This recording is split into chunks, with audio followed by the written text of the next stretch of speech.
समर्थ। आज आपण चैत्र पौर्णिमा म्हणून हनुमंत भगवानांचा जन्म उत्सव साजरा करत असतो। या दिवशी भगवंतांची आराधना केली जाते, हनुमंत देवांची सेवा केली जाते, त्याची आराधना केली जाते, उपासना केली जाते।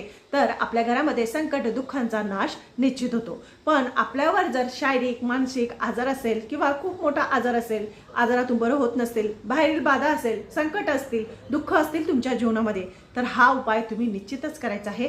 हा उपाय केल्याने आपल्याला अनुभव येतो, आपल्या जीवनामध्ये जे काही कष्ट आहे, दुःख आहे, ज्याचा अंत होत नाही, तर काही बाधा असतील तुम्हाला बाहेरच्या, नजर दोष झालेला असेल, तर हा जो उपाय मी तुम्हाला सांगणार आहे तो तुम्हाला निश्चित करायचा आहे। हा उपाय तुम्हाला संध्याकाळच्या टायमाला करायचा आहे। काय करायचं, एक नारळ घ्यायचं आणि त्याची शेंडी आपल्याकडे करायची। आपल्याकडे करून 7 वेळेस आपल्या अंगावरून ते नारळ उतरवायचं आहे। आणि ते नारळ नंतर काय करायचं, तर ते नारळ आपल्याला फोडायचं नाही, ते नारळ हनुमंत भगवानांच्या मंदिरात न्यायचं आहे, त्यांच्या चरणाजवळ ठेवायचं आहे। चरणाजवळ ठेवण्याच्या अगोदर आपल्याला आपल्या मनातली जे काही व्यथा आहे, दुःख आहे, कष्ट आहे, ते त्यांना सांगायचं आहे, नारळ ठेवायचा आहे। तुमचा जो आजार आहे, दुःख आहे, कष्ट आहे, ते निश्चितच निवारण होणार, तुमच्या मनातल्या इच्छा नक्कीच पूर्ण अशी समजा।